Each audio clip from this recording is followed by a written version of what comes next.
ఇందిరమ్మ ఇండ్లపైన మానకొండూరు నియోజకవర్గం అభివృద్ధిపైన రసమయి బాలకిషన్ చేసిన వ్యాఖ్యలు వెంటనే వెనక్కి తీసుకోవాలని మానకొండూరు ఎమ్మెల్యే డాక్టర్ కవ్వంపల్లి సత్యనారాయణకు బహిరంగ క్షమాపణ చెప్పాలని కరీంనగర్ జిల్లా కాంగ్రెస్ ఎస్సీ సెల్ అధ్యక్షులు కొరివి అరుణ్ కుమార్ డిమాండ్ చేశారు. స్థానిక జిల్లా కాంగ్రెస్ పార్టీ కార్యాలయంలో ఏర్పాటు చేసిన పత్రికా విలేకరుల సమావేశంలో ఆయన మాట్లాడుతూ తెలంగాణ రాష్ట్రంలో జరుగుతున్న ప్రజాపాలనలో మానకొండూరు నియోజకవర్గంలో జరుగుతున్న అభివృద్ధిని చూసి ఓర్వలేకే రసమయి బాలకిషన్ ఒక పిచ్చిపట్టిన వ్యక్తిలా వ్యవహరిస్తున్నారని, ఎమ్మెల్యే కవ్వంపల్లి సత్యనారాయణ గారి మీద కాంగ్రెస్ పార్టీ మీద నిరాధారమైన ఆరోపణలు చేస్తున్నారని అన్నారు.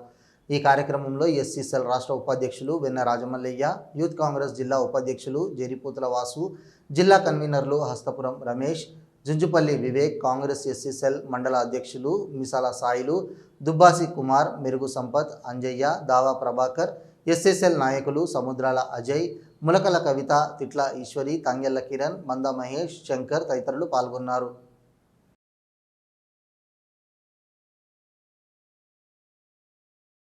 తెలంగాణ రాష్ట్రంలో జరుగుతున్న ప్రజాపాలనను చూసి ఓర్వలేక, ముఖ్యంగా మానకొండూరు నియోజకవర్గంలో జరుగుతున్న అభివృద్ధిని చూసి ఓర్వలేక కొంతమంది రాజకీయ నిరుద్యోగులు, బ్లాక్మెయిలర్లు, అదేవిధంగా తెలంగాణ నినాదంతో అధికారంలోకి వచ్చి 100 కోట్లు సంపాదించినటువంటి రాజకీయ బ్రోకర్లు ఇష్టం వచ్చినట్టుగా మాట్లాడుతూ ఉన్నారు.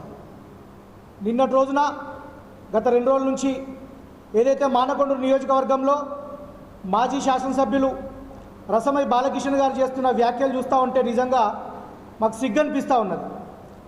అసలు మానకొండూరు నియోజకవర్గంలో ఆయన దుకాణం బంద్ అయిపోయిందని, ప్రజలు ఆయనను పట్టించుకుంటలేరని, ప్రజలు ఆయనను గుర్తిస్తలేరని అక్కస్సుతో మా జిల్లా కాంగ్రెస్ అధ్యక్షులు, అదేవిధంగా మానకొండూరు ఎమ్మెల్యే అయినటువంటి డాక్టర్ కవ్వంపల్లి సత్యనారాయణ గారి మీద, కాంగ్రెస్ పార్టీ మీద ఇష్టం వచ్చినట్టుగా ఆరోపణలు చేస్తూ ఉన్నాడు.